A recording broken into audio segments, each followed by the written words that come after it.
there. He lives there under in hell.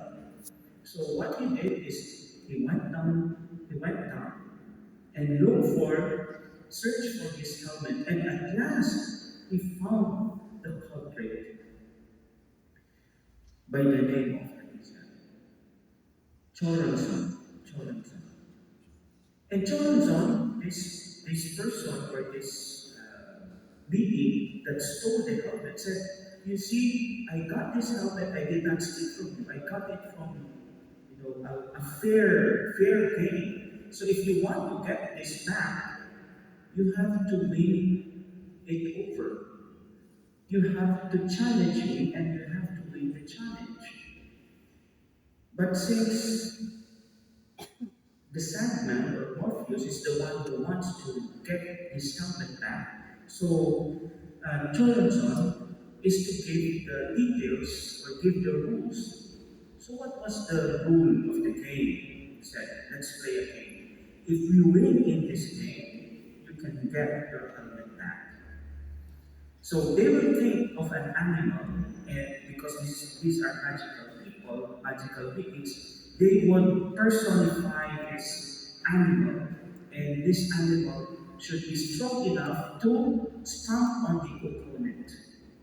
So, for example, if Morpheus thought of becoming a cat, Choronzon will say, "I am a dog," and he will become a dog, and he will pounce on the cat. So he defeats. So round one. Round two, Morpheus will think again of an animal, and for some reason, Choronzon will always think about an animal that is always stronger than what Morpheus would imagine or would think of. And he says, "I think I'm not going to win in this game," the Sandman said. So he tried to manipulate the game by leading the opponent, Choronzon, to be the biggest and most destructive being.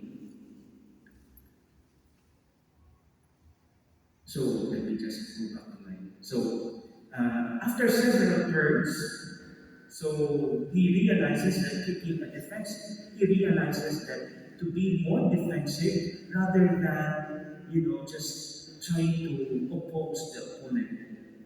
So he said, so he manipulates Choronzon into choosing something that is so great that can obliterate the universe. And you might say, oh, how can the Sandman, how can Morpheus defeat this being who would become the most destructive universe obliterating being? And so the game, in the comic book or in the graphic novel, after Choronzon became this destructive being, of course, Dream or Morpheus has the last say. And in the comic book, he won the game. What did Dream or Morpheus think? What did he called out? What did he imagine to be so that he can defeat Choronzon? In the comic book, he just said one word. I am hope. I am hope. And he won the game. Because even after the great destruction, even the world could be obliterated. If there is hope, hope will always win. This story, my dear brothers and sisters, I was reminded of this story because recently I saw this meme. You know what meme is?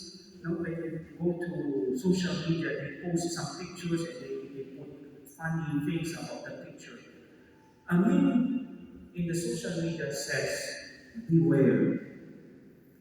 2022, tomorrow, 2022 is also read as 2020 to So it's the same as 2020. What happened in 2020? The pandemic. So beware. 2020 is also read as 2022.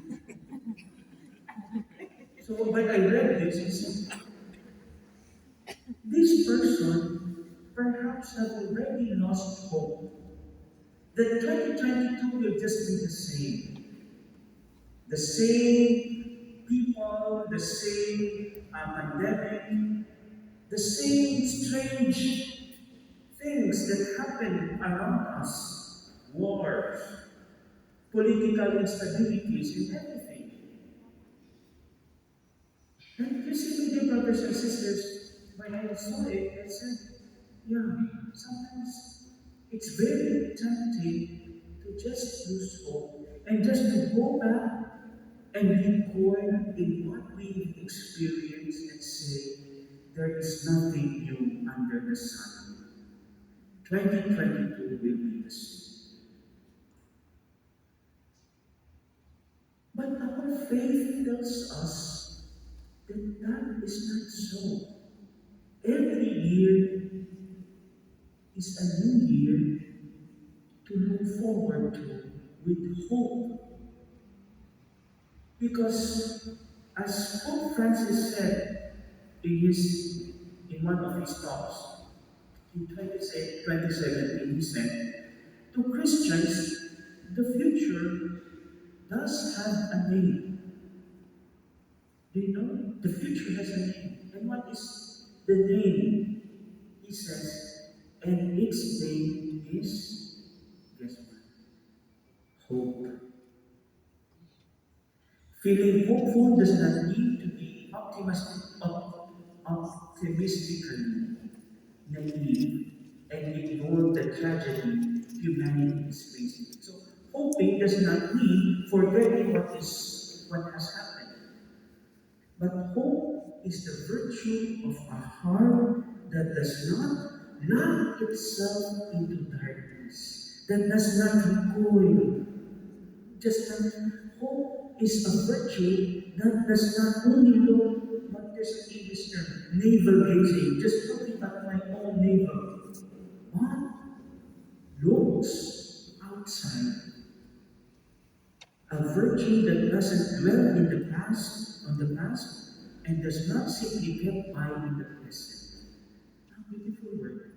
Hope is not just, okay, nothing new, I just get by. Hope is being able to see a tomorrow. And I share this with you, my dear brothers and sisters, as we wait for about 3 hours and we enter 2022. 2022 is not 2022 because 2022 is always a new, provides us and gives us a new hope.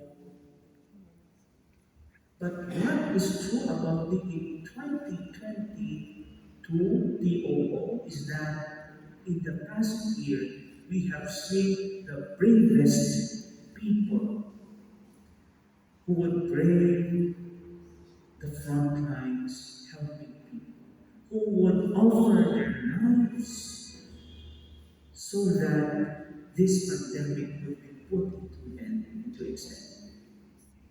In that regard, maybe we want to see more of that in 2022. More people who will give themselves to other people. More people who will give hope because they themselves have hope. Hope, my dear brothers and sisters, propels us. Hope moves us not only to look for a future, but it is hope. In fact, according to St. Paul, hope saves us.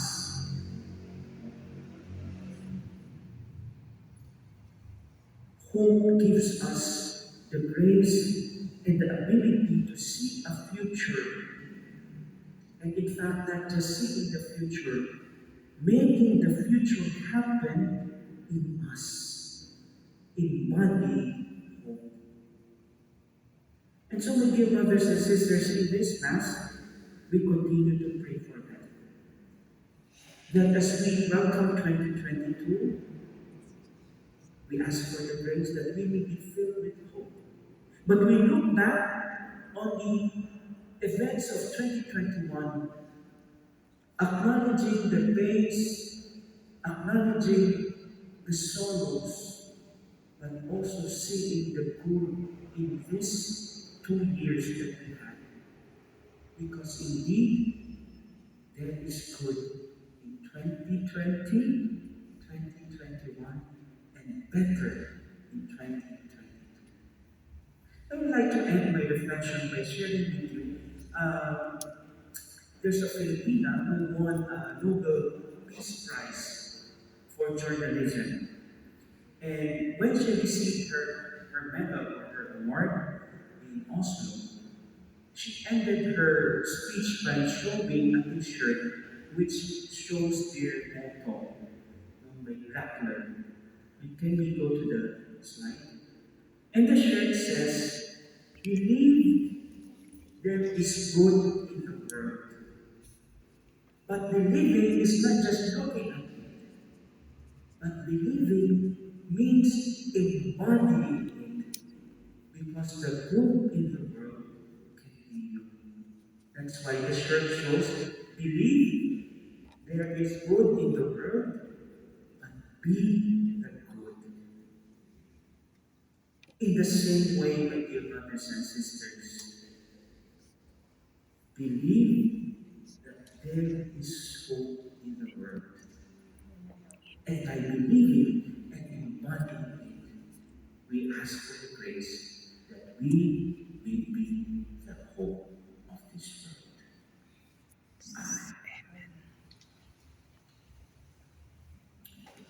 Let us now all stand and proclaim